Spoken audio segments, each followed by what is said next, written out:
Valentine's Day week. We love it. Here we go. The week of love and a month of love. Speaking of which, let me start you out. I'd like to start out with something. I always start out with what was a win this week? Anybody have anything to share to start out with? A win. Come on, someone. Chewy.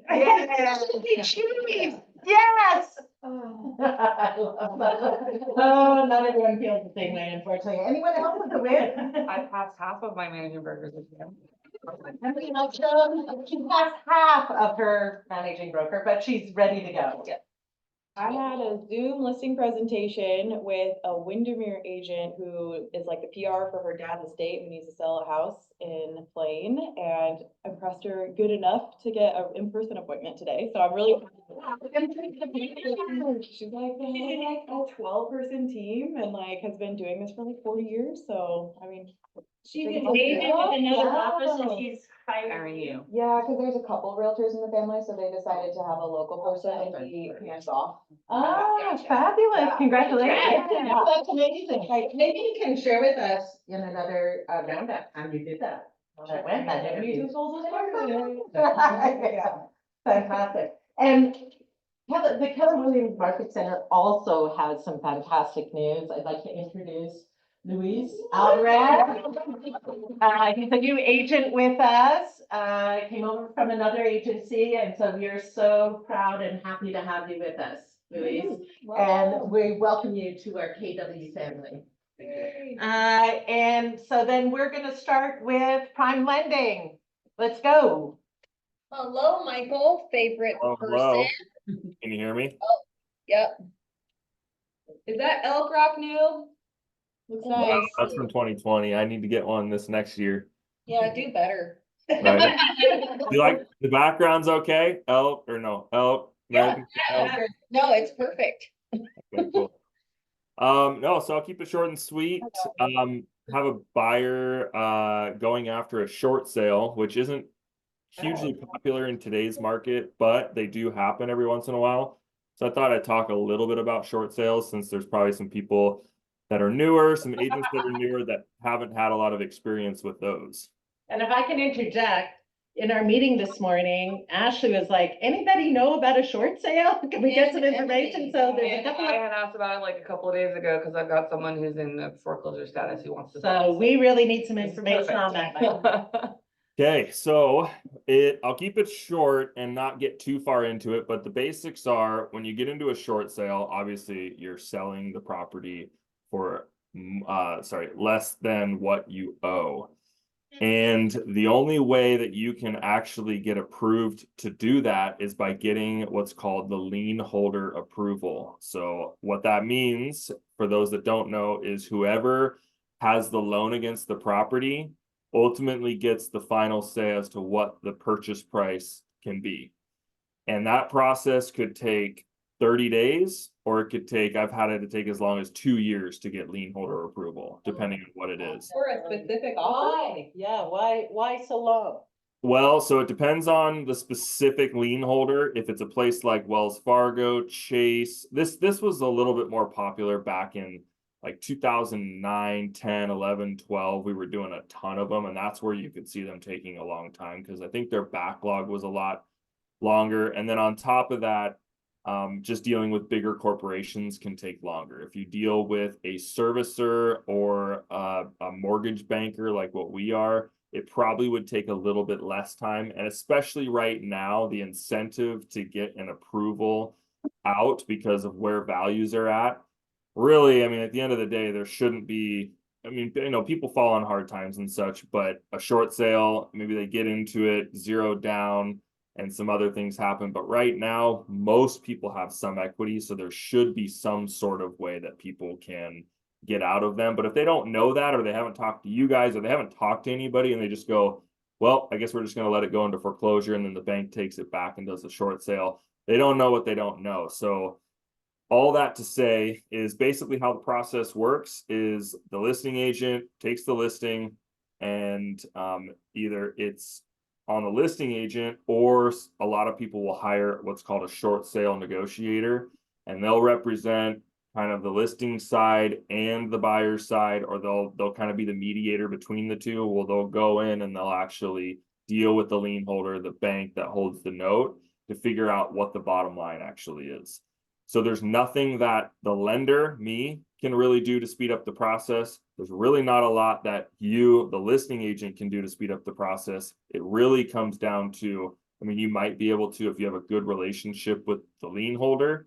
But usually, I mean, the people that get the short sales have a relationship with that bank, so on and so forth. That's what I've seen.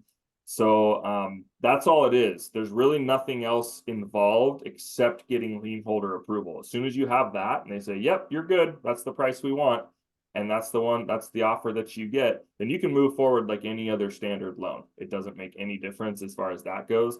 That is the key though. So right now I'm having a hard time getting a hold of the listing agent that is representing the lien holder. In this case, was waiting on some lawyers, which takes forever. This one took about 30 days to get an approval though, so it wasn't too bad. And I have a feeling that most of them will take about that long now because they have an incentive to get it on the market because it's hot. We're heading into spring and things should sell for more than, typically what is owed. But yeah, basically we were having some trouble getting a hold of them, or a listing agent was having trouble getting hold of the lien holder. They finally answered, told us what the price would be. They sent over their paperwork showing that that was approved, and now we're in contract on it.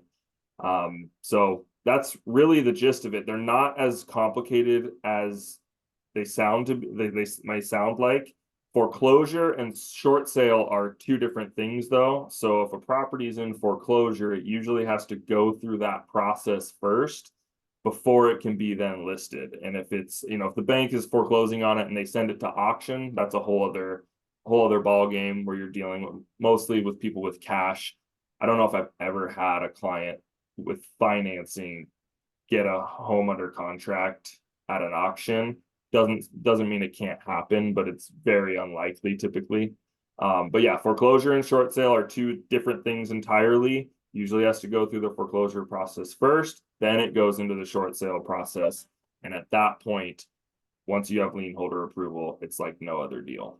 Or it's like any other deal, sorry. Any questions on that at all? But how about the negotiator? Do you work with a specific negotiator or lawyer for that, or anybody? We don't right now. I know some people that have contacts, some agents that's more of a agent thing. And I can reach out to this team that we're working on this particular transaction with to see who they're using as a negotiator. In this case, I don't believe one's going to be needed. But usually they cost about $1,000 to $1,500 on the buyer's side. And that's something that they need to be ready to pay for. And then they kind of bridge that gap between. But no, I'll get a contact for you, so at least you have an idea. But obviously, I mean, a simple Google search too. Maybe there's one in the Wenatchee area. This is on the west side. So there could be some in the Wenatchee area, but yeah, it just depends on who you find, but I'll get a contact to see who they use. Again, these are just so few and far between. We haven't really had to deal with short sales because everyone's got equity. So if you're falling on hard times, just sell the property, you walk away with your cash, you don't forfeit your equity, and then, we're all good. But in this case, stuff happens, so they do happen from time to time. And I know a lot of times you'll see stuff hit the market that says short sale, and then it's gone before you've even realized what the process is. So if you do have someone looking at it, I would highly recommend you get a hold of the listing agent, say, hey, where is it at in the short sale process? Do you have approval from the lien holder that this is the price, or are you still waiting on that? Because that's going to be the biggest factor, is how long is this going to take? Is it going to take 6 months, or is it already approved and they're ready to accept an offer and move forward like any other transaction? So, yeah. Funny that we have two in the room right now that are looking. I know. What are the odds? And Yeah. I think, to be honest, unfortunately, I think we're going to see a few more of these. I think rates going up. Zero down loans are great, but when you come to the table with nothing and, your loan to value is at 103% and you just bought maybe, 6 months ago, and then you fall on hard times between selling fees and costs, it's very possible that people do get in over their heads, it's very unlikely, but I think we're starting to see these pick up a little bit more. Hopefully not too much, but I think we'll start to see more and more come to the market. And we might have to have these discussions more than we want to. Well, I will be calling you because, yeah, my people bought 2 years ago, state bond loan, live in Waterville. Waterville isn't the most. The hottest market. Sort of city, so we'll have some conversations. Okay, yeah, call me and we can talk about it. We might be able to learn from, like in terms of what you're going through or. Yeah, so if anybody wants it, I took a foreclosure and short sale class with Jan Ellingson last year. So I got a 124-page guide on how it works with the listing and the buying side of it. So, I mean, I didn't realize how, they have to write a hardship letter, they have to gather things, they have to the servicer has to say yeah, you can do it. And yeah, I don't know. There's a lot of kind of criteria and they can just say no. It sounds like, so I don't know. I mean, I feel like that maybe be dumb on the, who has the loan to just let it go to foreclosure instead. I mean, I don't know. Yeah, definitely. Does that make It sense would what be, I'm saying? you would I mean, think, but there's always things going on behind the scenes that we might not know about. And like I said, it's just a weird position to be in when you're dealing with short sales, because again, there's nothing really the lender I can do. I reached out to the listing agent to try and get paperwork showing that it had been approved. That's about the extent. But when you're dealing with lawyers and the powers that be that hold that note, you're kind of at their beck and call when it comes to the process and how they've streamlined it, or if they're a little more old school and it takes them some time. But yeah, call me, Ashley, and we can go over that. And then, if it turns out that we could teach about it, that'd be great, because it's always good to have some different things in your arsenal, for sure. Yeah, I would love that. And it sounds like Anna Marie is certified. So Anna Marie, if you would be okay with us asking you some questions, that would be lovely. Yeah, definitely. Definitely on the agent side too, because you guys will see more of that before it gets to us. Yeah. Fantastic. Cool. Maybe we can have a mastermind on that and foreclosures, short sale and foreclosure might be something. Okay, so it's Ashley, Anna Marie. I'll be there for support and whatever I can do. Hey, I just read pages. I don't know You enough. said you memorized 124 pages of. Yeah. Yeah, Memorize. 100%. Stop it. All right. Cool. Well, Thanks, thanks, guys. ma'am. Thank you, Michael. Any Yep. other questions for anybody? Well, we got them? No. Thank you. Thank you so much. All right, next on our agenda, any questions from anybody who's online? Any Zoomer questions? Zero questions? No? Okay. Coming up, just some events we have coming up. Everyone should have been called, texted, emailed quite a few times. Video message. You should have, and then our ALC should have followed up with a call or is going to this week about elevating your business breakthrough experience with Fletcher Ellingson. We are really, really excited about this clinic. It's going to be incredibly empowering. It's going to help you not only with your book of business, but I think in your personal lives as well. So we're really excited about it. Right now, I think we're going to be we have about 20 to 25 people that are going to be at the clinic. And we are inviting some of our new recruits that are going through the program right now. We have quite a few that are taking their exam this month and next month. So we're very excited about that. And so we thought we'd bring them into this program as well to start them off with some motivation and inspiration. So if you can, and if you haven't signed up or if you would like to attend, please let me know so I can put you on the list. It'll be from 8:30 to 5:30 this weekend, Saturday and Sunday, right here in this office. And Blue Water Homes, our new exclusive vendor, will be sponsoring lunch both days. Okay. And so we hope that you know, this is incredibly important, I think, to our agents, but it's also incredibly important to our market center. Get everyone to the next level of business. I've talked about this, I think, at the last 3 KW roundups. So if you can make it, even if you can make it one day, get there, because I guarantee you it'll make a difference in your life. And he will. If you haven't experienced him before, you will be a changed person walking out. What do you say, Aran? Of course. Yeah? Yeah. Would anybody like to add to that, who has worked with Fletcher? And some of the impact that he's had in your life? Anybody?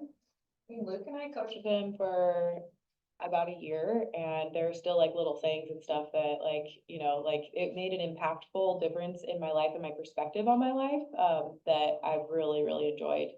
And it's just bettered my life, my professional and personal life. Yeah. And you can take it with you, right? You Exactly. use it on a daily Mhm. basis. I do, so, yeah. You know, what he's gonna be going over is we don't know that we have, sometimes our biggest adversary is ourselves and our beliefs. And he's gonna go through a process that can help us examine those to help create new things and get a new outlook on life. He is really very good. And I will say, he has a way, a very comforting way of making you look deep down inside yourself and come to these realizations without feeling judged. Because I know a lot of people that are a little leery about, you know, being judged when they're put on the spot, so like that, but he doesn't do that. Yeah, it's very comfortable working with them. Mm-hmm. Yeah.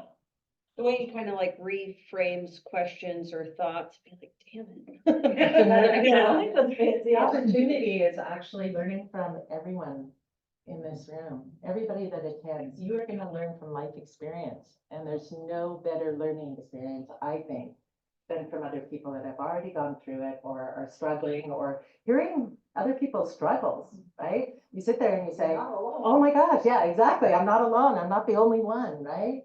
And then to be able to come with solutions if you're going through some of these struggles, I think is really important. Aha moments is what it's about. So if you can make it, I hope that you can. Let me know if you're not on the list, and I'll put you on the list. Thank you. Big one this weekend. Okay. Chase. So our regional director will be here, talking about the market, specifically our Wenatchee, East Wenatchee, Chelan, Douglas County, our market right here and what's going on. And very specifically. So this is a business meeting, and you can use this data when you're speaking to your listing, you know, when you're listing or when your buyers. This is going to be information that you're going to be able to use at least for the next month, and it is critical. So he's going to be here on Thursday, and he's looking at our market center, and we're going to be with him for myself and Russ are going to be with him for quite a few hours that day. He's going to look at all of our stuff, but since he is here, and that's a very unique opportunity for us, I've asked him to put on a clinic for us from 11 to 12 on Thursday, so that you guys get all the information, all the necessary information again, your book of business is everything to me, and your education is everything to me. So when you get somebody at this level coming to our market center, I highly recommend that you take advantage of it. This is what I call an opportunity, right? The opportunity's knocking.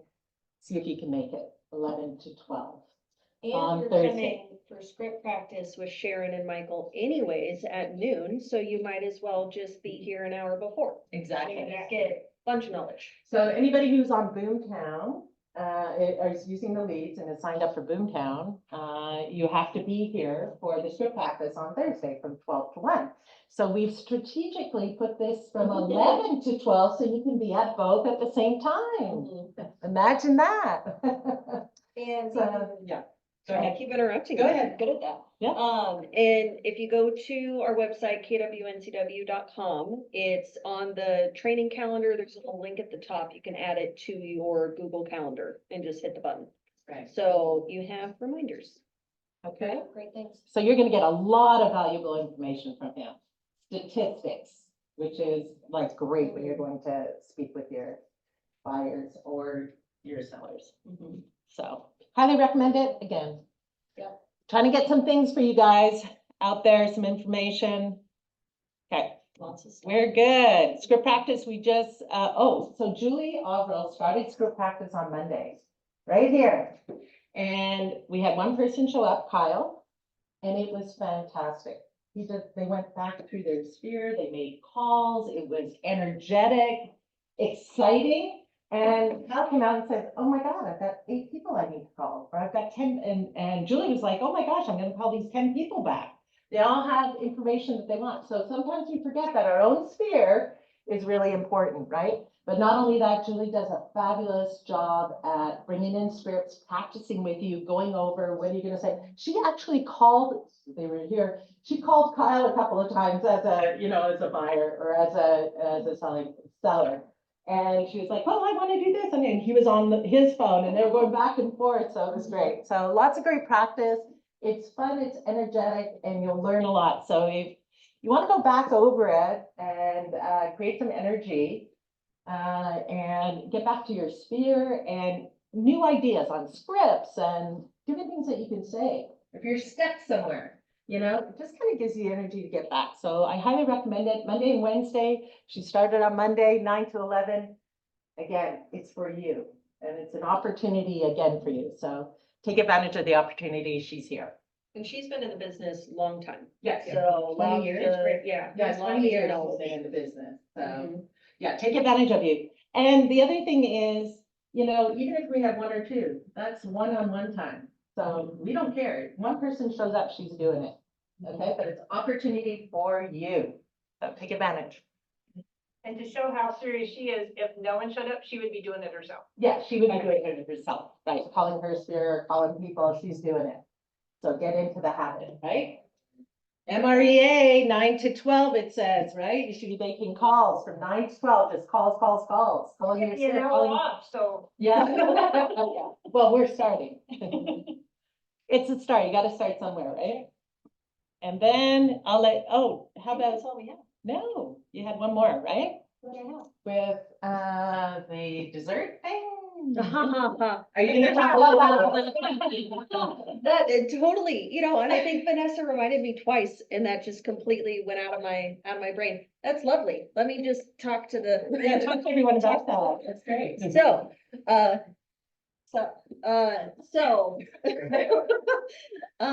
NCWAR, they have the awards gala on the 22nd and they're doing what is it called? A dessert dash thing, something. So they would like people to bake desserts, goes. Yeah, they bid. See, I've never done it The before. whole story did put some Yeah. money in, and whoever gets the highest bid, they get to go first, and then the next. Oh. So competitive, people are like sprinting to the. Explain that to us, because I haven't been there. But this is whatever table you're sitting at, like everybody at the table puts in money to the envelope, and so whoever gets like the most amount of money gets to pick the first dessert, like out of all the desserts, you get to pick the most delicious looking one. But they come with second one pretty fast. So you have to like Run. get over there and get your dessert, yeah, and then you kind of, I don't know, I feel like a popularity contest for the desserts, which is why I'm afraid to like put one in. Oh. Cause then it's like, oh. So I got the last one. I get to check the ground dessert, it might get picked first. So how does it work then? So they need people to actually Make make desserts. Yeah. And we need a list of anybody who's going to bring a dessert. I don't know if we have anyone at our market center that's doing that. Yeah. I bring a cheesecake. No. You gonna make it? Yeah. Nice. That's what I. Cheesecake, okay. Okay, so we need to let them know that. Okay, and So you're gonna go there. for those of you going, we're gonna kind of like do a little happy hour at the office before we go. And then the other thing was a basket, if anybody wanted to donate a basket, I don't know if the agents are thinking of doing a These basket for are that. affiliate baskets, right? So like the Yeah. affiliates, Yeah. like lenders and home inspectors and stuff, like put their cards into a draw, and then these baskets are like gifts for them, right? Yes. Okay. Maybe we can have Blue Water do a basket. Everyone? Yeah. So Annette, this is for the NCWAR awards. So they do their own gala each year. So that's the 22nd, in the afternoon, and in the sales rally notes, I will put all of the information that was supposed to be up on the screen. What time are people meeting here? What is the pre-party? Did you decide? I think it's at 6, 5, 6. So we'll Well, be here you by. go. Be here at 5. Yeah. What's the dress? Hang out. Kind of. They Not, sounded not like, formal, but dress. yeah, just Okay. represent. Yeah. What's the? Yeah. Well, Sometimes It starts at 5:30. Done, I'm not coming, so I have to wear clothes. Yeah. Marshall's out. Go together. That's not the kind of party Marshall likes. All right, does everyone remember our KW clap? Yes. I'm ready. Okay. so- KW. Okay. Ready, go. Thank you very much, you guys. It wasn't too bad. We haven't done that in a while. Where's Florida, Kathy? I've never heard of Florida. Are you there right now, Kathy? No, Florida? Florida. Yeah. Florida. Nice. Love that. Anybody have anything else? Otherwise, contract costs, it's right, yes.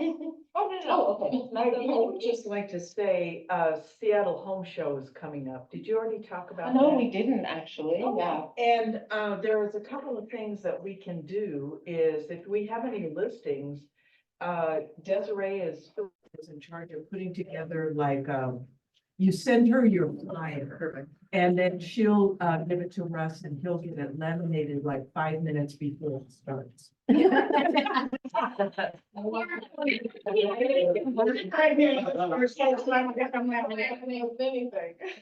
But anyways, I just want to say that I have an amazing listing of vacant land. I don't know why it hasn't sold. It's going live on the 15th.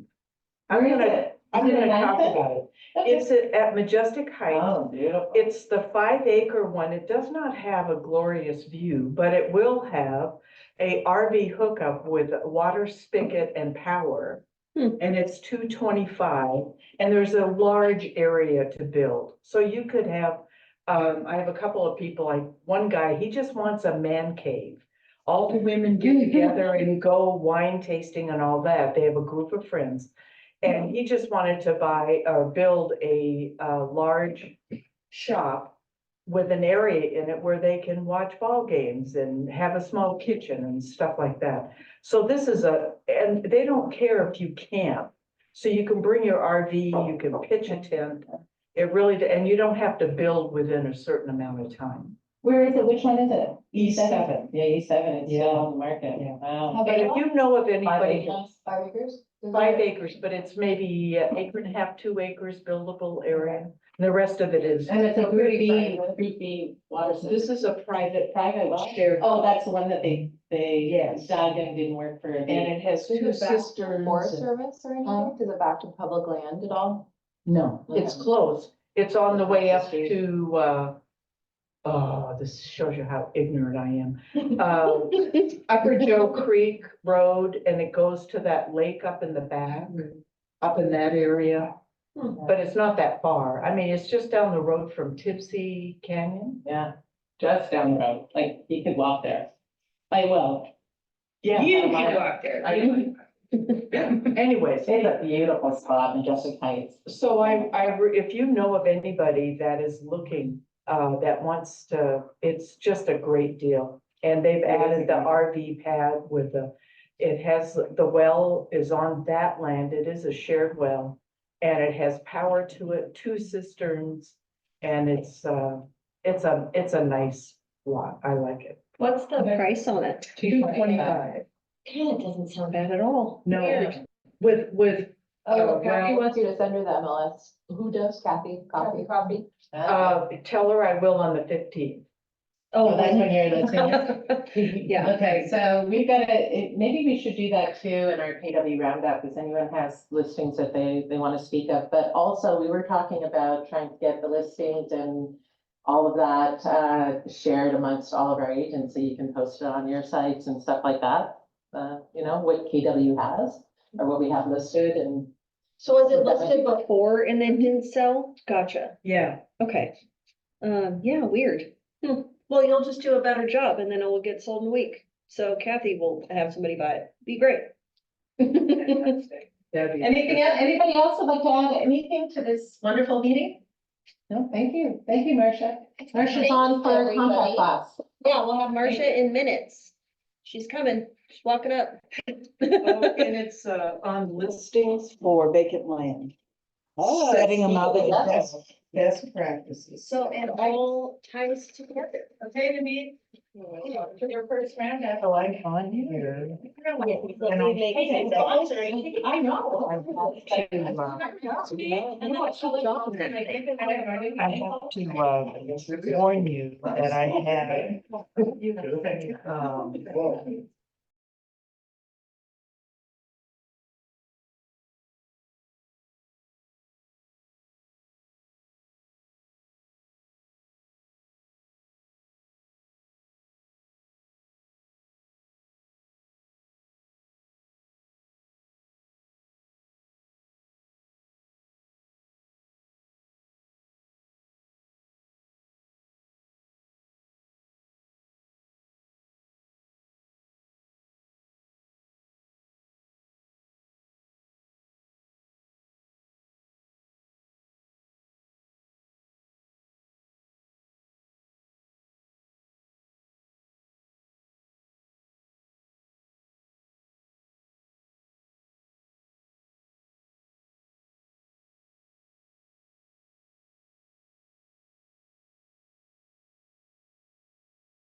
And you are unmuted.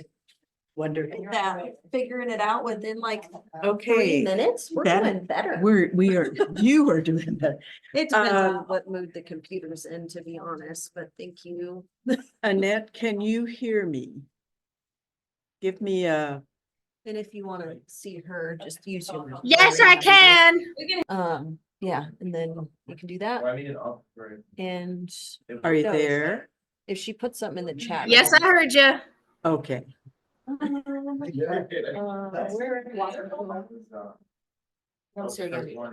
you, Marcia. Oh, I think. Oh, no. No, I'm not listening. She's not listening. This is really great. We're starting at 11:35. Look at that. Oh, wait. Okay, if we can get started. I've already forgotten your first name. Luis, all right. So Luis and Aaron, and last week that was really weird, not to be able to see anybody, but I'd hear things come out of the. Okay, no, this is the one I want. Okay, so today, it's very similar to last week. Last week we talked about creating the paperwork and stuff for a new listing. And Luis, do you set up templates in your transaction desk so that, like, for instance, if you have a land listing, you have automatic paperwork that comes up? Okay, so this is just a really fast way to be able to have, and you'll see when we go through the documents, the things that you can pre-fill, and it really helps you. I mean, it just saves time, and like every place that has Keller Williams Realty NCW, you can put those on those blank forms on the template. After we're done, I will show you how to do that. We can go through, it's very, very easy to be able to set them up, and it just saves you a lot of time. Bless you.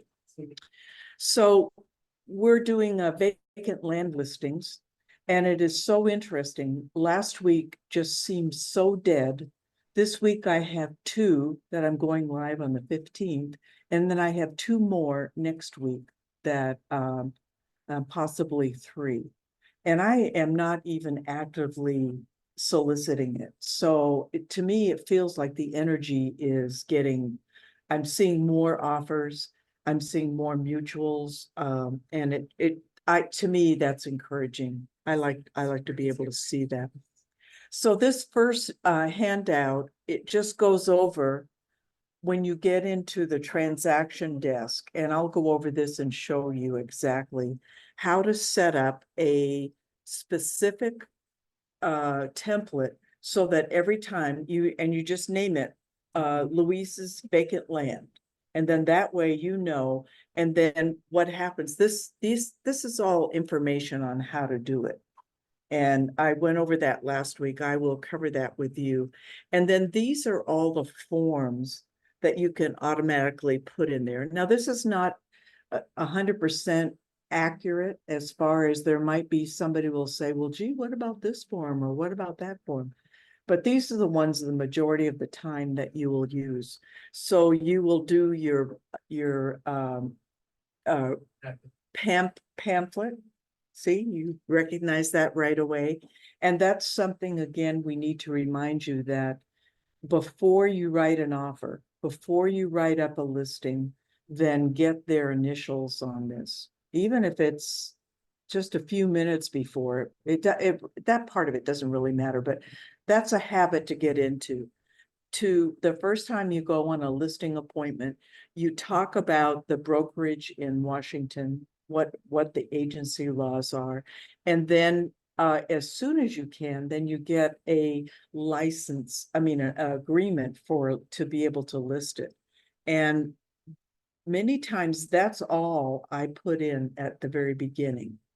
That I may throw in like the FERPTA or something like that.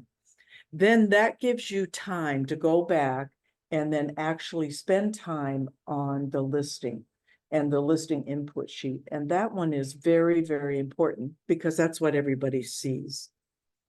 If there's power that is hooked up, then we need to know what that is, and we'll look at that.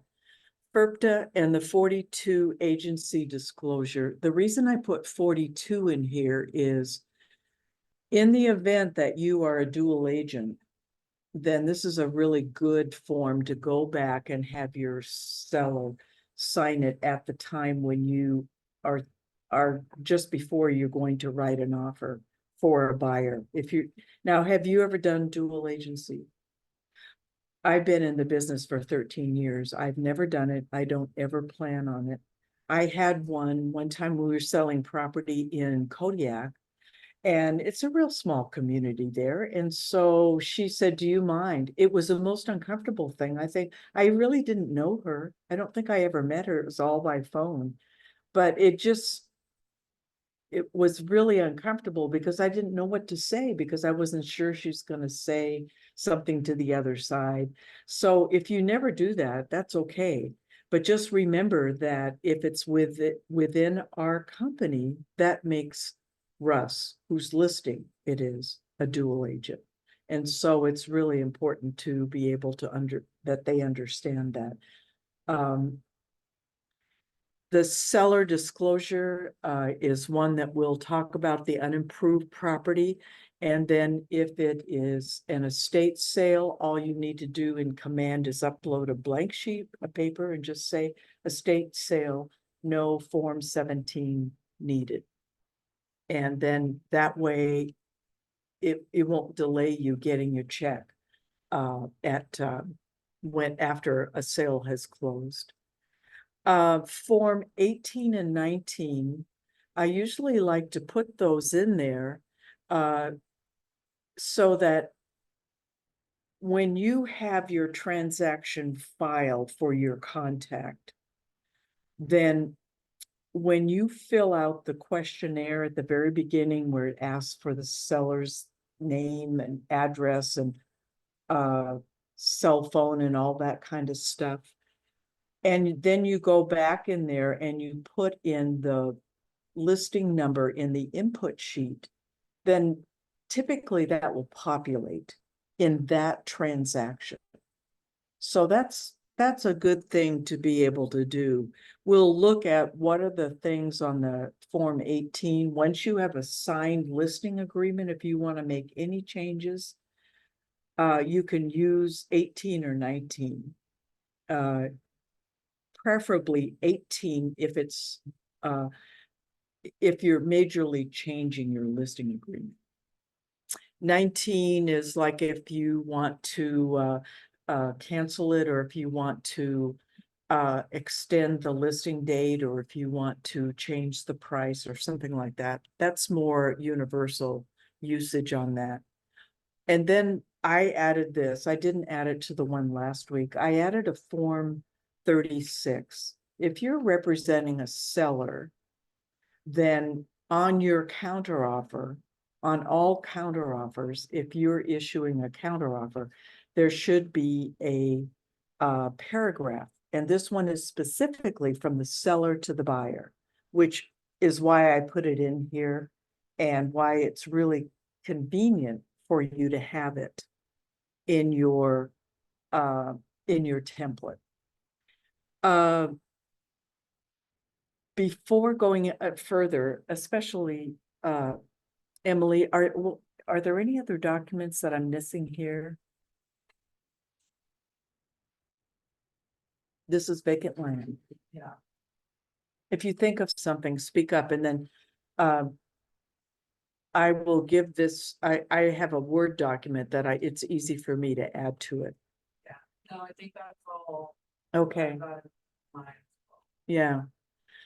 So once you've set up your template, there are areas you can pre-fill, and then you can go back, and they're just some, like, I have to look up the license number for the brokerage every single time. So if I go in and I put that there, our office code for Northwest MLS is 5488. I've remembered that, but the office one is 2000 something, and I never remember that. And then you can also put in your license number, and then it's always there, and you're ready to go. And then just a reminder, if you're making a template, and I'll show you, Louis. If you're making a template, make sure you update or save frequently so that if you're making any changes in your template, it will be there that way the next time. And then when you have a brand new listing client, then it is really good to open up an opportunity, and that's when you can put in your pamphlet. I like to put in a copy of the county records in my listing. That way it just shows when I set this listing up, this is the information that I had. Later, I also like to put in a copy of my listing, once it goes live, I print that out, put it to PDF, and then I also put that up there. And then whatever other documents that you might want to put up there, and I can't think of any right now. So the rule that Department of Licensing, if they audit us, is that it needs to be uploaded into our company records within 2 days. And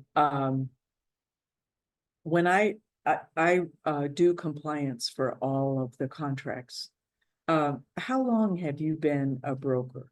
You had your license? Okay, so for the first 2 years before you send in anything out, and Lois will set you up with someone if she pairs you with somebody, or you need to take my card and put in my email address. If you work with Ashley as a coach, then she will help you with that as well. But for the first 2 years, then they need to be looked at prior to giving them to your client. And that's just so that we're just raising our bar of professionalism. So something that really helps, especially on the weekend, if you know something's going to come through and it's time sensitive, you need to have somebody review it right away. If you will text me or call me and say, in about 2 hours, I'm going to send you an email, that helps me. I look at stuff every single day. I took 5 days off in December. It's the first 5 days I've taken off in 2 years. I know it. But oh, I had so much fun. Anyways, so for the first 2 years, then you just need to have somebody review it. And if it's Ashley, that's great. Many times what she'll do is she'll work with you to get all the paperwork, and then she'll text me or you'll text me and say, I'm sending this through, check it out. And myself and my husband, Tom, who we haven't met, are here to help you be successful. So you can ask Erin. I always take Erin and Emily's calls. Very true. Yes. Super. Let me see, who else do? But I have to go, so I apologize. All right. Thank you. You're welcome. Okay. Nice to meet you. So once you set it up, so have you set things up in Command before? No. Okay, opportunities.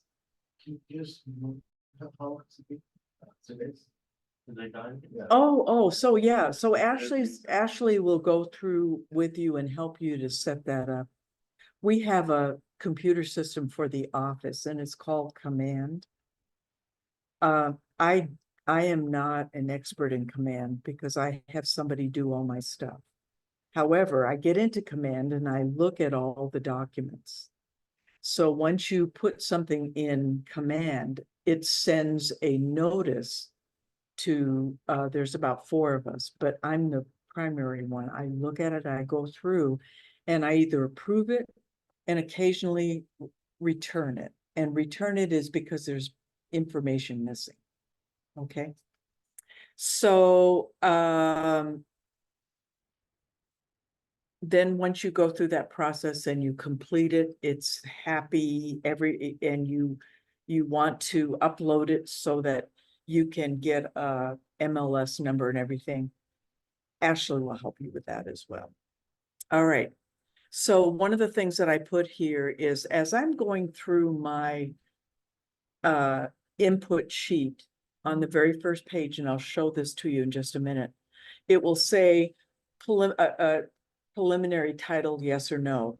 Once I get to that spot right there, every single time I stop, I go to a new window, I go to my whoever I'm going to open title with, and I make that request at that time so that I know I always get the preliminary title.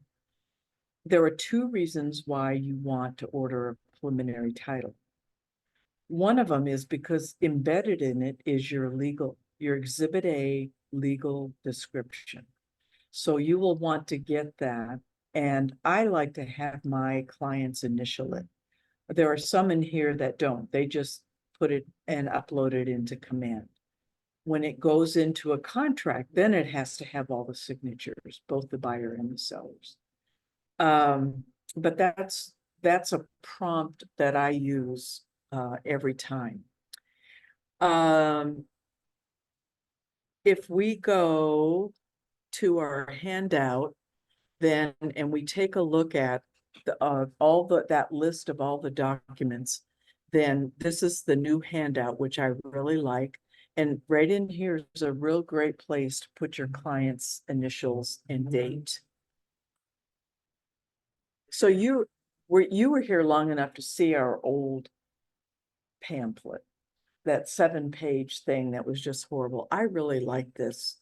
The more you can read it and understand it, the easier it will be for you to explain agency. So this is the list of forms that you will put into your template.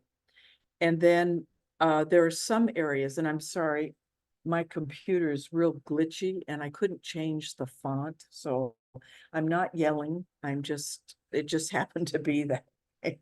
But this is kind of things that you can pre-put, or this reminds you of what this means. So January 1, they changed this document and the expiration date used to be up here and it just was really confusing. And there were brokers that were putting the listing date. And so on this template, I just put expiration date. You can pre-fill your name here. Always make sure that you get your seller's initials. If you aren't gonna do dual agency, I have them initialless, even though I'm not gonna do that. Okay, number 5, just so that it's the day that it goes live. And then you make sure that you talk with somebody to talk about how we fill this out. Very quickly, it's typically not a flat fee, it's usually a percentage, and that changes depending on the situation. Then the buyer brokerage information, whatever percentage, if your seller wants to pay that, typically that's embedded into the price, the list price. And it's really good to explain to a seller why you would encourage them to pay that buyer brokerage fee. Doesn't have to be the same amount as the listing, but if you have multiple similar properties, and it's only human if another broker sees it, and there's one that's 4 or 5% for land, and then there's one that's 1%. Guess which one is going to be shown? And I mean, we're in it to make a business. We can also ask for from the seller to increase that, and that happens on like a form 41, but that gets into the contract part of it. This is just the listing. Oh, I didn't check this one. That one right there should be checked, because if we do have other MLSs, not in our area, now we're all one, but say somebody from Yakima brings a family friend over, then you want to check that. I will try and remember to go back. Usually 180 days scares my sellers, even the ones that I know. So I usually use 30 or 60 in here, but you can do whatever you want to do. You will, once you review it, then you will get the seller's initials on each page. And that's more blah, blah, blah. And one of the things, if you get to a point where you're going to have a new listing at your first time and Ashley's not available, then you live here in Wenatchee. Yeah, I'll come here and I'll work with you and help you get that if she's not available. So use our resources. Seller's signature, their email address, and the only time that you don't see this is you have really old people that are not technological, they don't do email. That's the only time that should be blank, and then the seller's phone number. And the reason we do that, we had one of our brokers, and it was actually the broker's mom was the listing, and she was out of the country and she was out of cell range, and it was real spotty and you couldn't talk to her. It became really urgent that we got in touch with the listing agent. So one of the things, and this is the only place that it will show, you can do it on a contract, but this is really important that we fill that out. This is large red print, cracks me up. Then you can pre-fill this, fill your email address, your broker number, your phone number, and then you get your signature. You got the seller's signature up here, but you'll need to get that. And that will be your listing agreement. So familiarize yourself with that. And do you want to do any role play as far as explaining the documents or anything like that? I'm happy to help. We can do that one even over the phone. The number one thing on a listing input sheet that I return in compliance is when you're in the transaction desk and you are in your listing transaction and you're filling this out, on your page up there, there's a whole bunch of things that you can do. One of them is to upload the listing. And what that does is that puts it into the Northwest MLS, and it is an inactive listing. But what it does do is assign a listing number. So would you agree with me that that is a pain to go back and put it on this document? But when your client signs it, you should have a listing number and it should be on here. Right? It's a pain. Yeah. Pretty straightforward.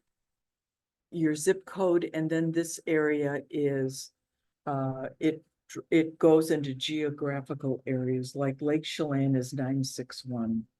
I don't know what Wenatchee is. 971. Okay. And there's a drop down arrow on that you can scroll through if you don't know, that can help you. And then if there's anything that is Aaron, what are some of the communities around here that it might be? Like it'd be Sunny Slope, anything that will help to identify where that is. In one super area, it will populate close or even the water community, actually. Yeah, it will. Oh, and then it doesn't give you a whole. So do the area first. I'll narrow down to the. Yeah, and then you can, and sometimes I think that they could add more names, but I don't know the Wenatchee area. So street, if there's a direction, like north, the number, what if there's a direction before the street name, and then afterwards, there's just a thing here where there's like, if it's lane, you start to type out lane and it will populate. And all these come down real like a long list. And road is another one, circle. Many times when I'm working with a client, because I like to do a CMA so that we can take a look, and I like to do it on our big screen if it's all possible.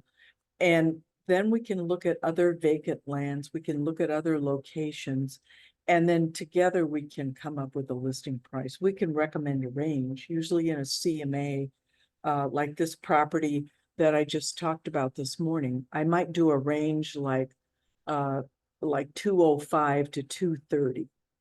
And that way it kind of helps them to get into that. And if they want to go much higher, then you can go back to your CMA and you can look at the properties and you could say, okay, yours doesn't have power, it doesn't have water, they need to get a well, and this is really raw land. So that's different than something that has a well, a water hookup, an RV hookup. You see, so you would kind of judge what the pricing could be. We do what our clients ask us to do. I have done high price listings before, and I said, if we don't get anybody that either inquires about it or to set up an appointment to go see it, then no more than 2 weeks, let's go back and let's look at this price and get them to agree to that. Because you don't want to, you can lower the price, and on the listing, it has the original list price and then the current list price. And if you lower it 5 times, all they see is the original and the current one. So it's important that we get that list price as close as possible to be competitive. And then this will, if you have filled out your transaction and you filled out your listing agreement, this date, the list date will be here. It auto-populates from that document. You change it here and it changes it back on all documents that show that date. That part I think is really cool. Tax ID number, and then this is where I was talking about. I always, when I get to this, I do yes, and then I put the title company, and then I just write an email to my favorite escrow officer and ask them for a preliminary title report, to ask to send all supplements, and then if there's somebody else, like Russ has Desiree that is his right-hand person, so she'll request it, but she'll say, please send all email and documentation to both Russ and I, but you know, something like that. FERPTA, by now you should know if they are an alien or not, and what determines that is if they don't have a tax ID number. It really, that's what they're looking for. Escrow does a really thorough search because the buyer is also responsible, but so is escrow, to make sure that that FERPTA is filled out properly. And we'll look at that in just a minute. Talked about this last week, equitable interest. Let's say the 3 of us own property. I want to sell my 35%. That's when you would say yes. Otherwise, it's no. Equitable interest. That's all that's doing, is selling that. I've only had that happen once, and it was a business opportunity. So, and so in that case, because they were percentage, I said, have you told your partners that you want to sell this? Oh yeah, we've had that conversation. If not, then you need to do that. And then we need to have that information on file so the new buyers will know and can interview the other owners for that. Rarely happens. If you see that and you forget, when you go into the into the Northwest MLS and you have a form number, on the other side, it will have the same form number, but it will have MAN after it. Like, I believe this is a 5. Is this a 5? Yes, form 5. And then if you go in there, it will have form 5 and it'll have MAN. That's a manual. You can always go through and look there. And the more you utilize that, the faster you're going to learn your contracts. That's my first place when somebody has a question. That's the first place I go to, is look and see, can that give me any additional insight if I don't already know about it? So if you know this information, you can put it, like on mine, it's Majestic Heights is the name of the subdivision. Typically on mine, I have this marked, third-party approval required is almost always none. It's not a bank or REO, but you have to ask them. It's not in the process of being foreclosed on. And it is is, no, it is, the auction is no, it's not gonna go out to auction. Owner's name, if there's a second owner, phone number, owner's city and state, and then the lot size. And this is where you go back to your training. How many square feet in an acre?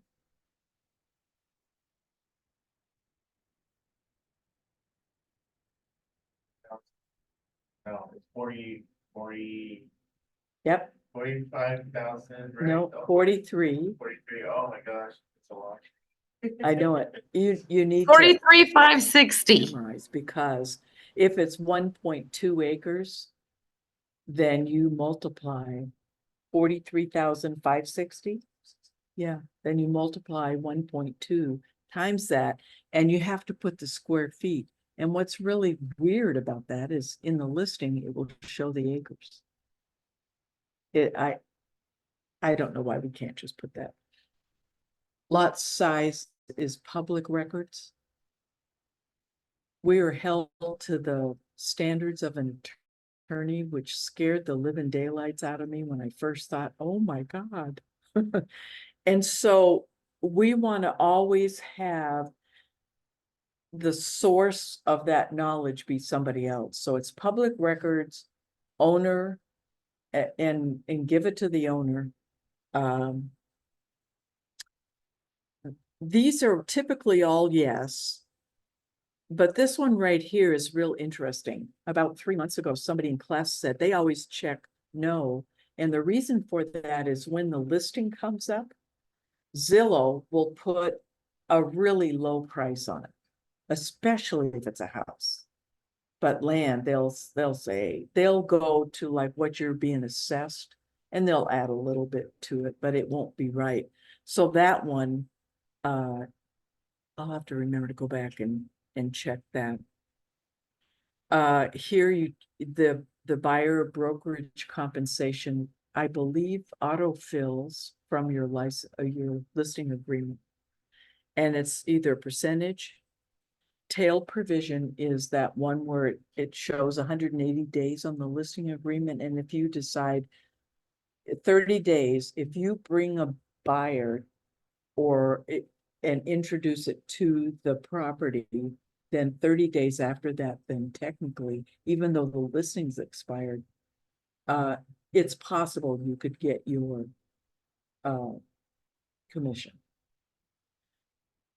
Long shot, it just really doesn't work. If you do any video, here's a place to put your video URL. So that you can put it there. Oh, I didn't do this. Make sure your seller and you initial each page. So that's the bottom of page 1.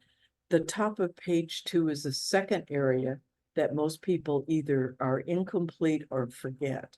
And this auto-populates the remaining 4 or 5 pages. So you put you put an address or a lot number, street name, city, state, and zip. And the more you type, the smaller the font, so you can get it in there.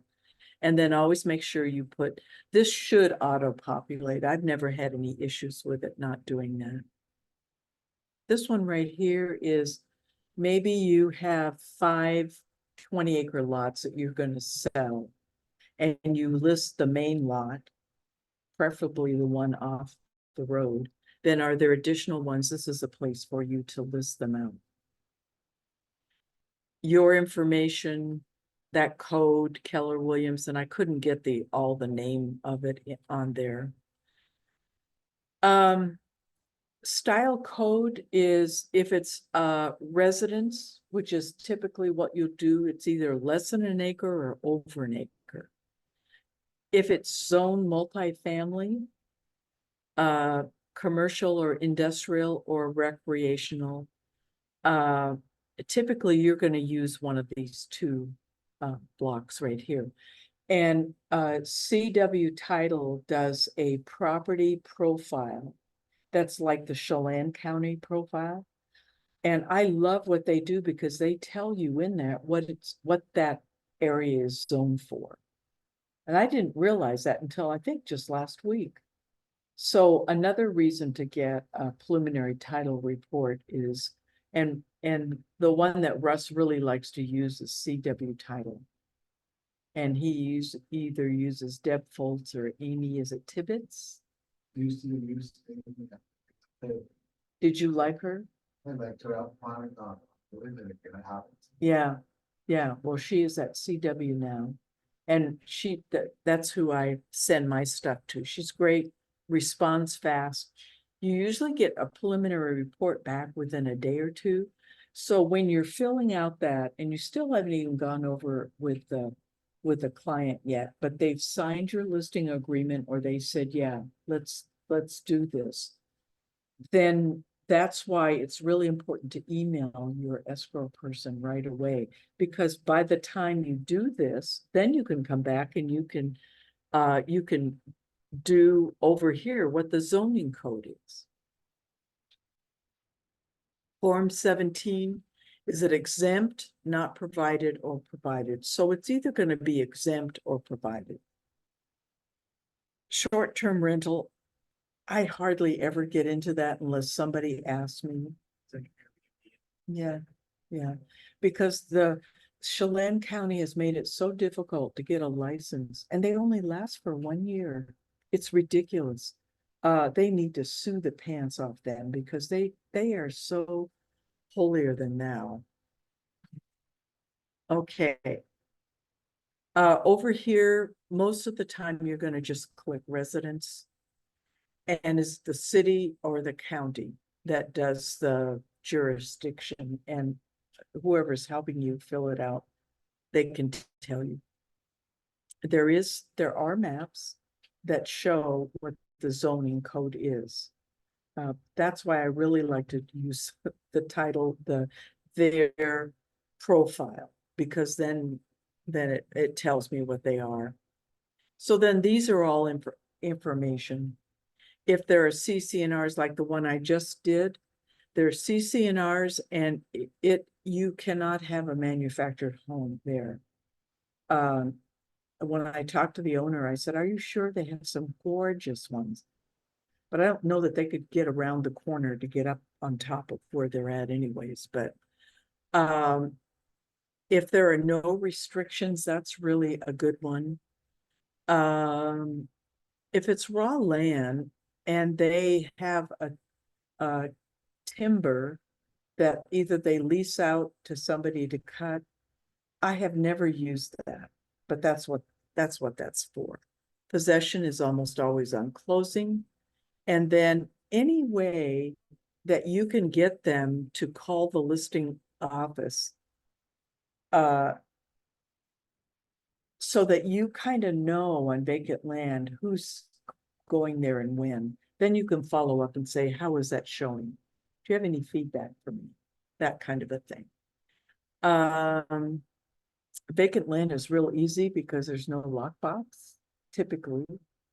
And the only time that happens is if you have a building on there that is less, is the county, Aaron, is the county 200 square feet or is it 400 square feet?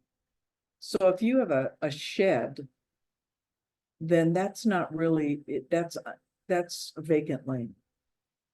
If you have a tiny home and it's all hooked up in utilities, I still would do that vacant land with outbuildings. Yeah. Okay. Sketch submitted. I don't know if that is for septic. I think septic is down here. Yeah. So I'll have to look in that book because I really don't know. But this is important.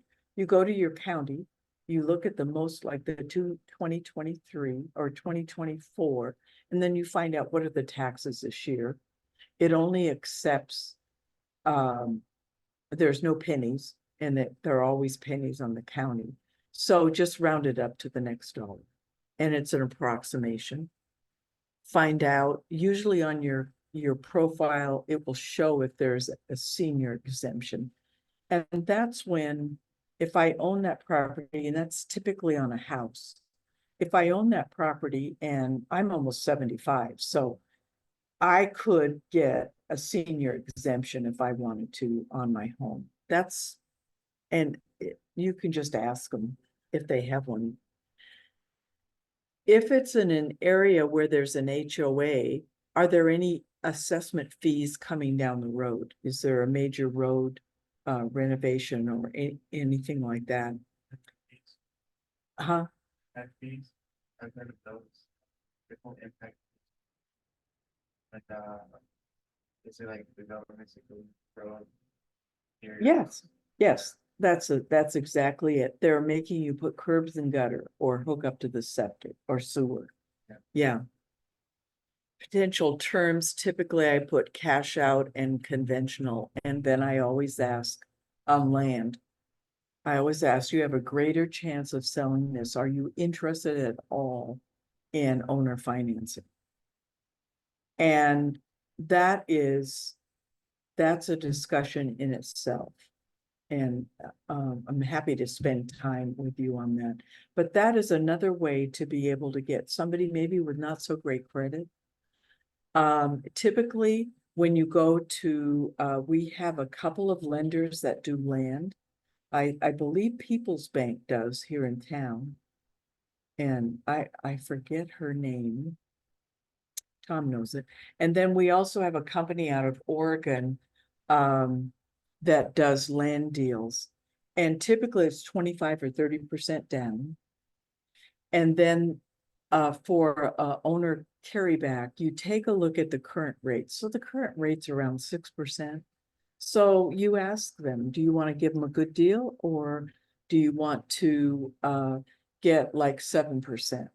I have one that just did owner contract and he did 7% and he did a figure, he did 15% down. And then we amortized it over 30 years instead of 20, so the monthly payment is lower. However, what that means at the end of a 2 or 3 year payment, that's a balloon payment, you have very little principal that's paid. And so when you're a buyer, I always well, I don't, but my husband does, encourage them to take the lower payment and then every month they can add another $150, $200 or $500, whatever they want to do to go against principal. So in 2 to 3 years, that principal is noticeably less. Otherwise, you're just paying interest for like 3 years. I always talk about the holidays. You know, you always need extra money. And wouldn't that be nice instead of like a $1,200 or $1,000 payment, you have a $750 payment.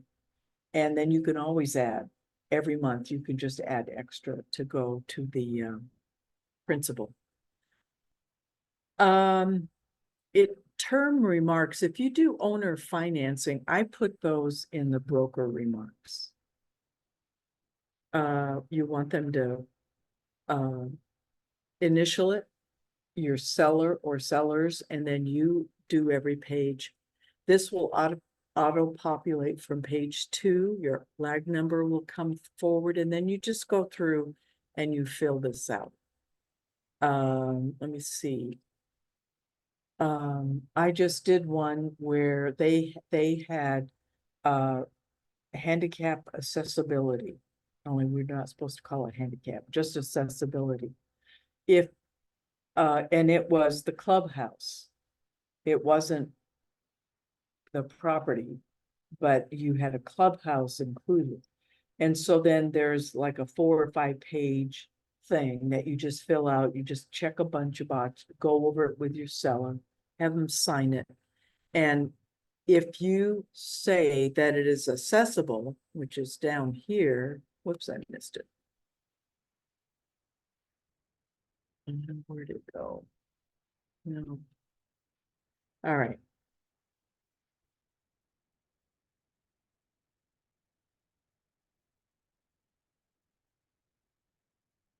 Here's your HOA.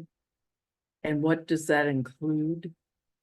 Your school district, your marketing remarks, those all need to be mirror as closely as possible the listing.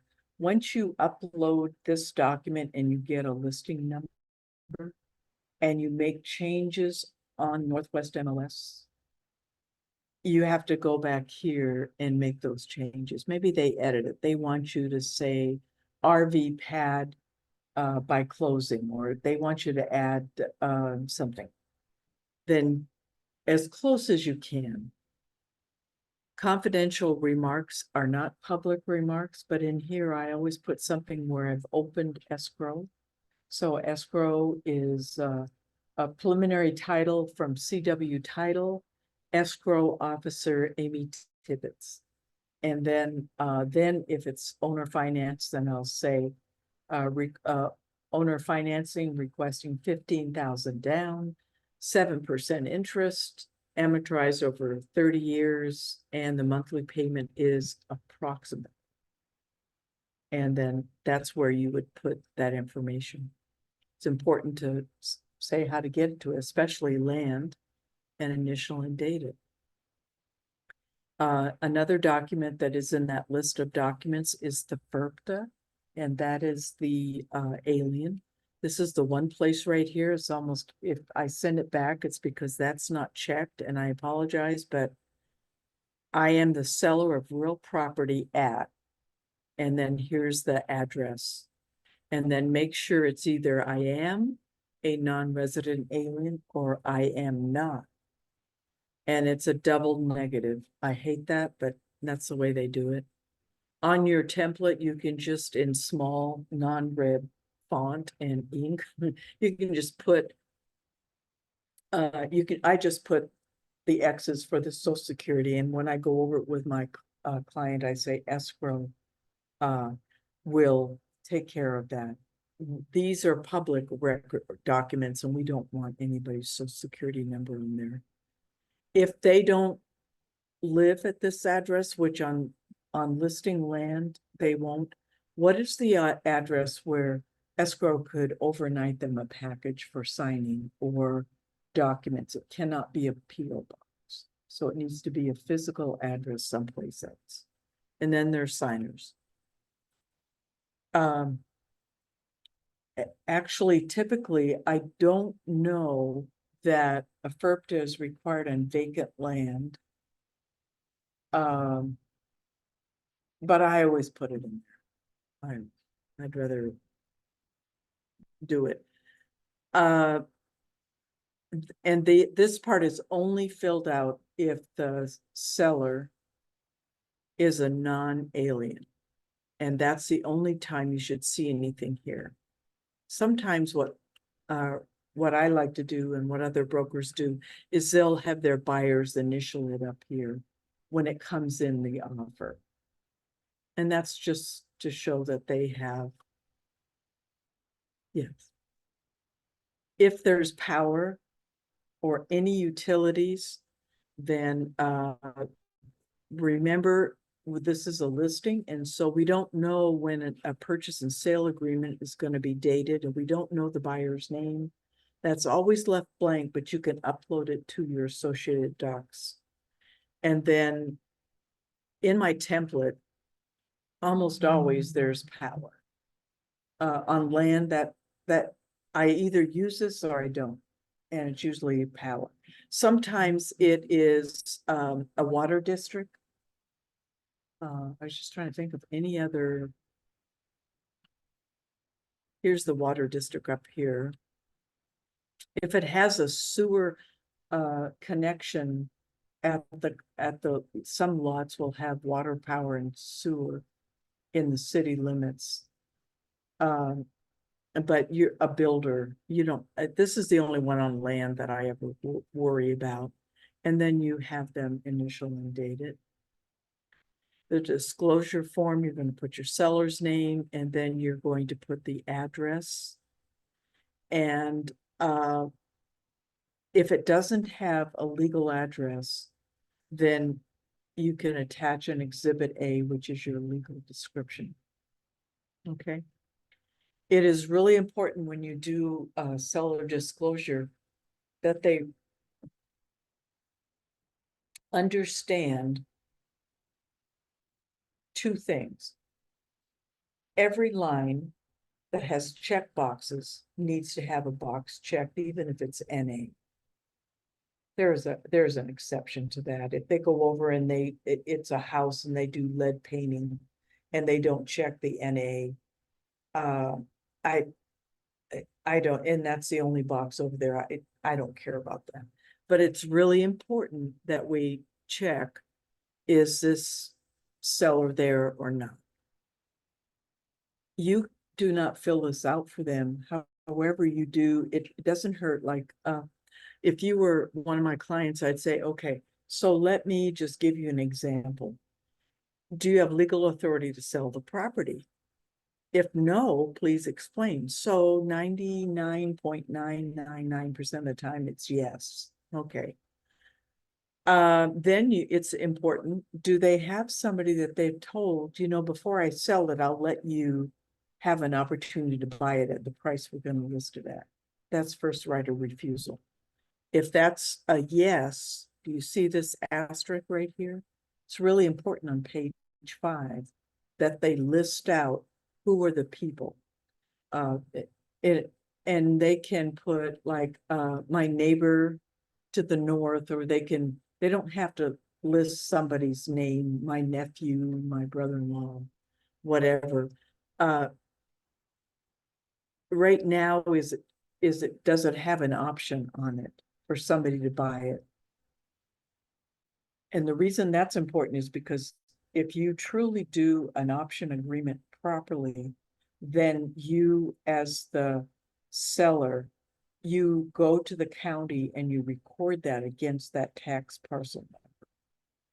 So that then if the option isn't exercised, then you can go back and remove that. But it's, are there any lease or rental agreements? If you have vacant land and there is an orchard on it, and you've leased that out to somebody, you remember how the trees are a fixture, but the fruit is not. And if you leased it to somebody, then they own that fruit. Okay, remember that? It's a name for it, right? Mm-hmm. Aperture.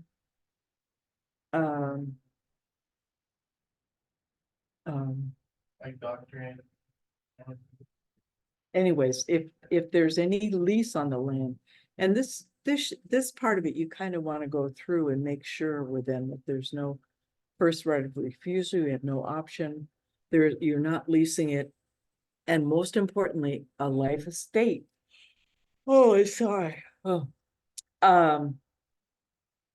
if it's a life estate, then why can't the seller sell it?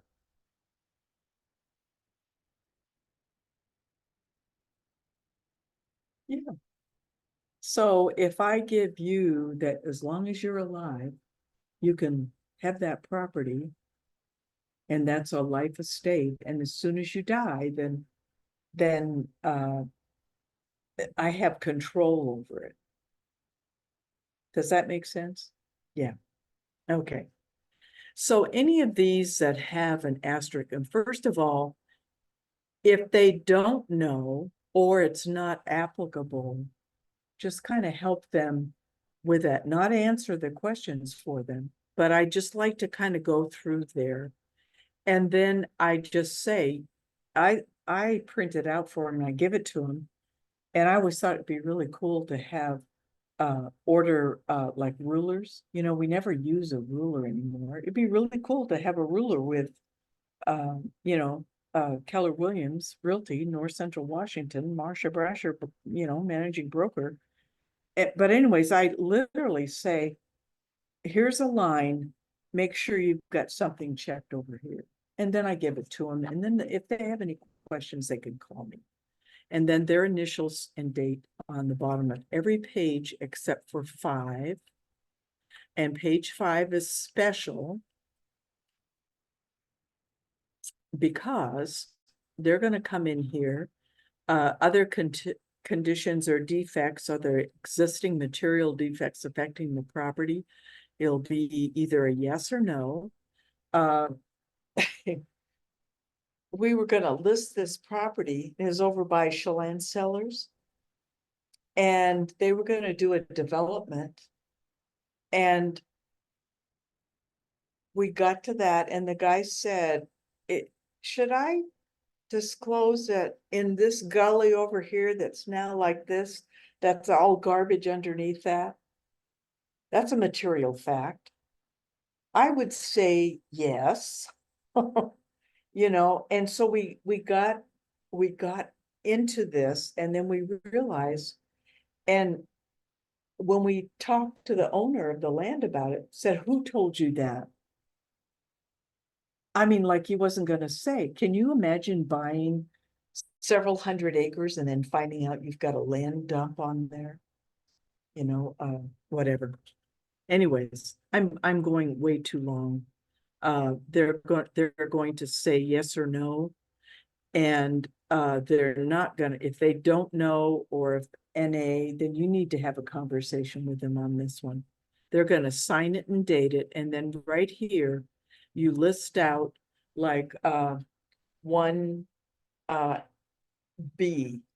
It was a first right of refusal. You just just say, let's just use an example right here. You'd say 1B, and then you'd say my neighbor. And then I like to say, how much time? I mean, because I don't want to have this thing listed 2 or 3 months and do all that work. And then have them come back when I bring an offer and they're going to beat that offer. No, let's give them 2 or 3 weeks. Do they really want to buy it or what? More information than you'll know. And then of course on here is where the buyer, this first one is that the buyer acknowledges that they've received it.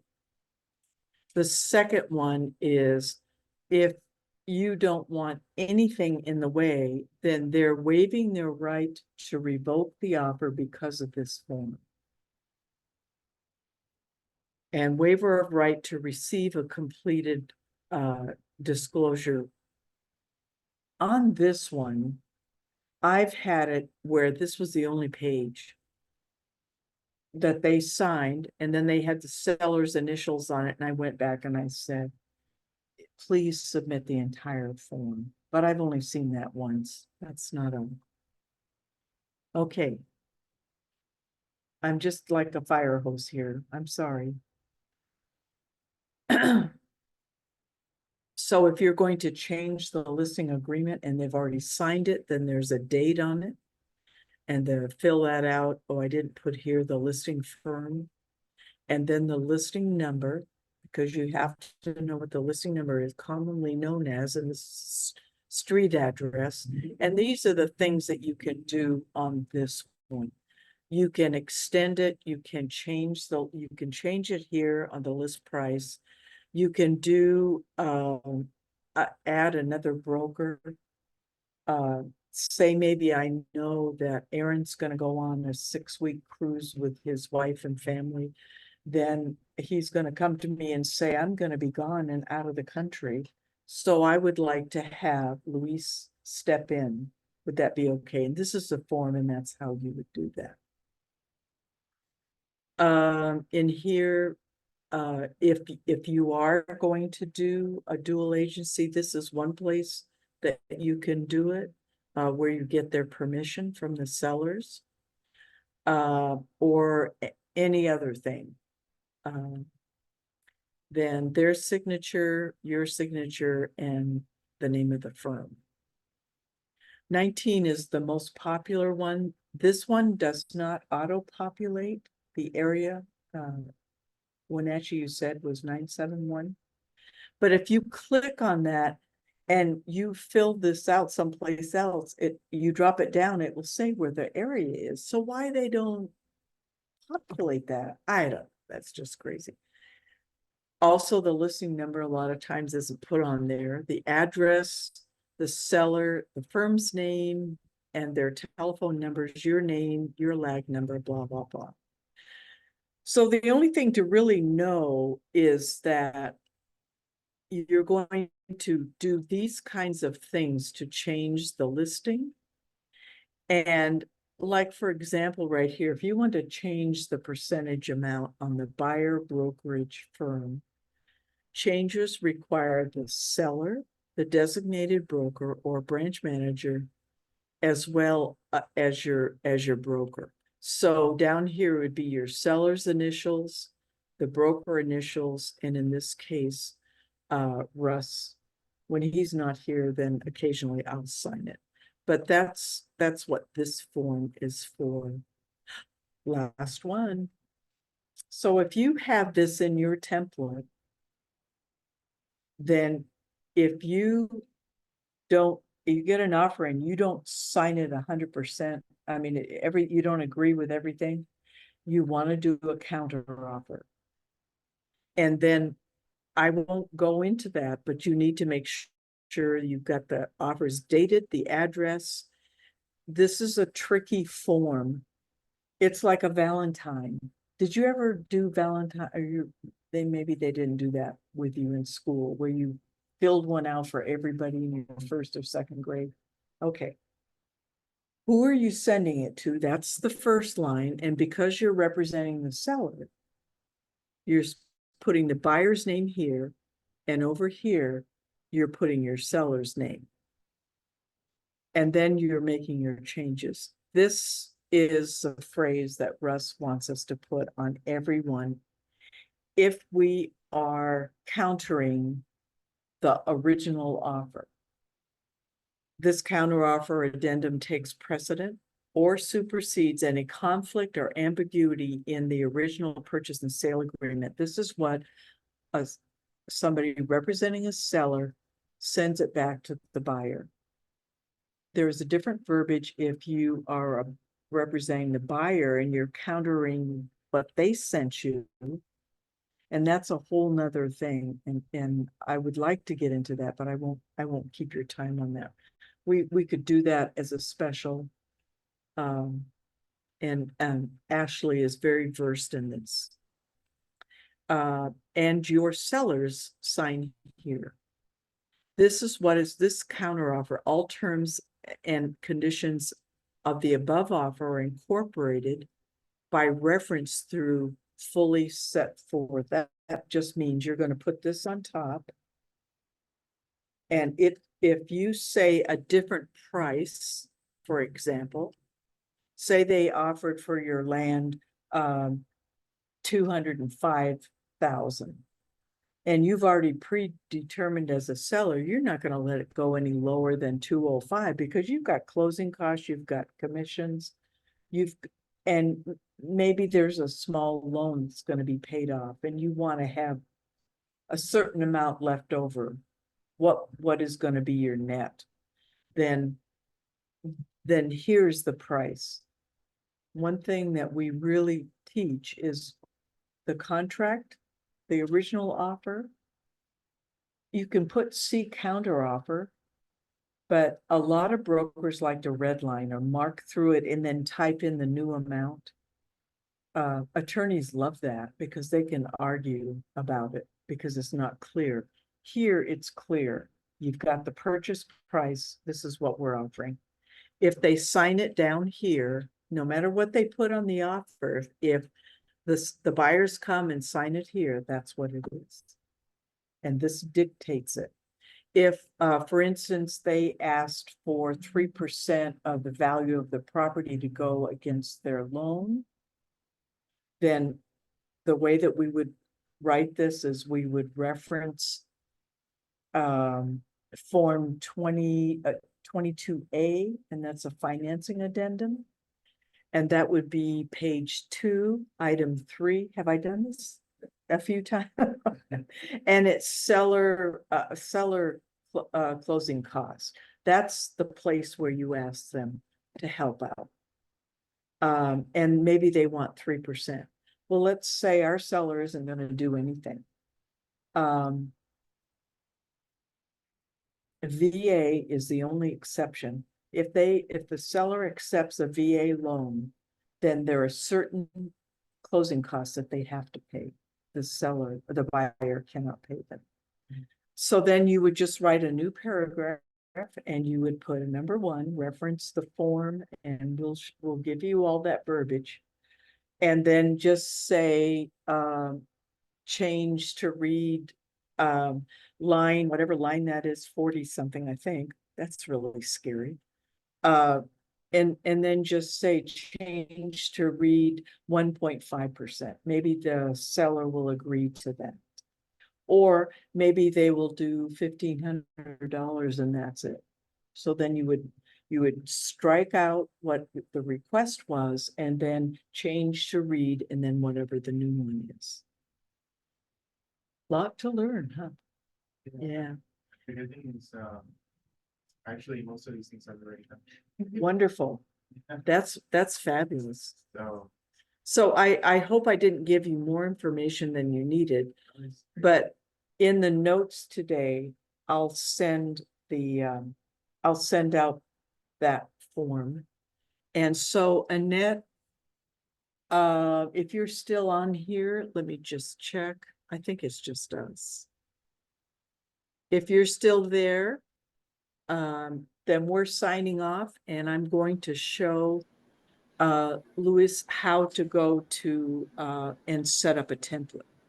It's Okay? me, Estella. And Annette went to lunch, but I'm here. You're going to be cut off fairly soon. Okay, so I don't think I need that anymore. Okay, so let me go here.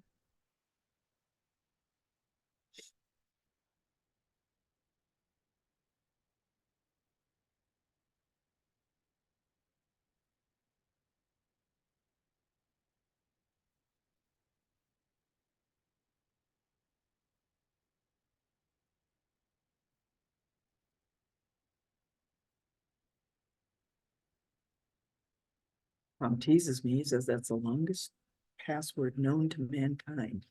I said, yeah, but I use it everywhere. Okay, so we are going to go to the transaction desk.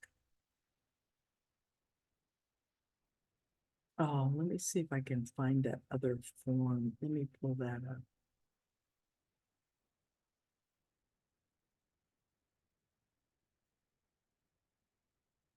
No, that's not it. I don't want that. I want this one.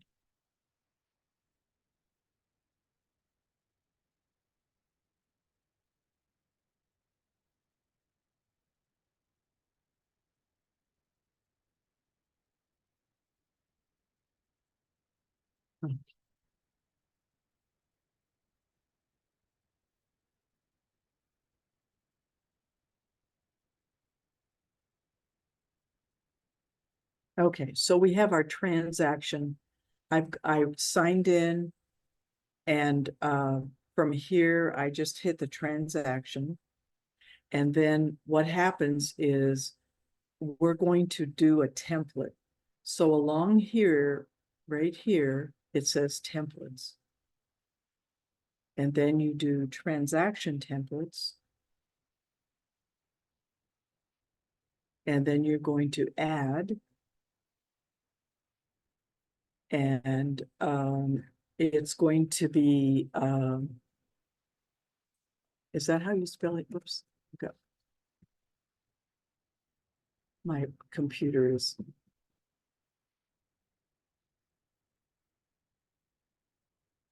I do my initials, but just so that you know it. And then what type it is, and there it is. Yeah. And then you save it.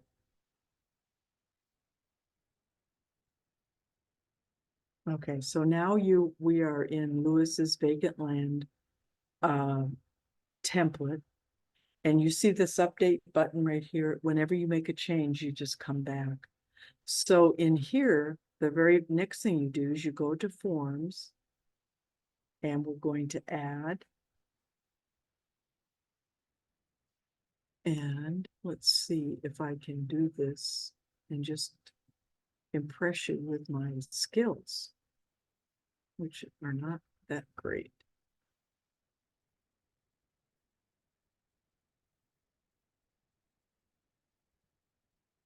Okay, so here are the list of forms, and you're gonna go here. And the first one is the brokerage form. So let me go back. I want to add. And then you can just put, for this first one, you can just put P1.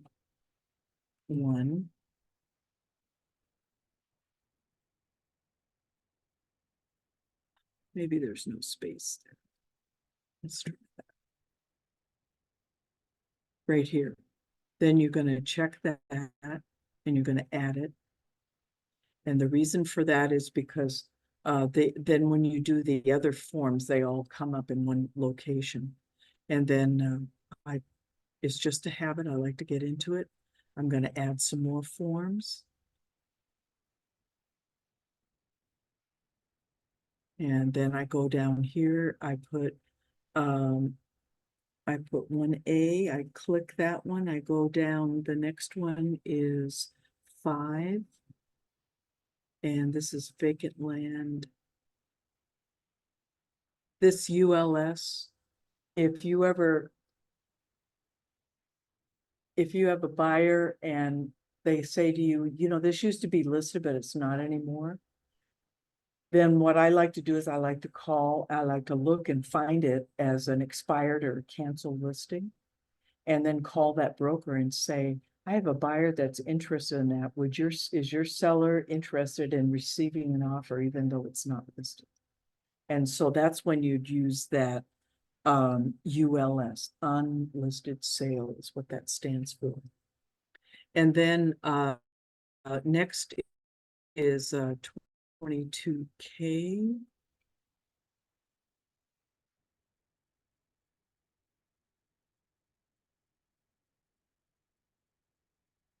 And then, 22E, which is up here. I thought I did that.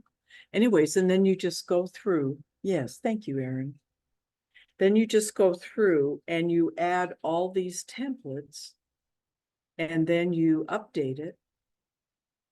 So now if I go back here and I go to my transaction templates and I have this one right here, and I've gone in and pre-done all those things. And then I go down to forms. These will all show up every single time. Okay. And these are the instructions right here that kind of go through it. If you have any questions, just give me a call. This is gonna be sent through email, if I can access it. Because I like that form you have where it shows like all the resume. Is that where I'm fine? Yeah. If you want, I can send that to you directly right now. Or Ashley, ooh, my battery is running low. 18 minutes. Okay. So did I turn? I did. Okay, I don't think I'm gonna have enough. I will give you my card, and then if you just send me an email, and I'll make sure to send it to you, those two things, the list and how to do it. I'll even include the one for a new listing for a house. And has the red all on it. That be all right? You're welcome.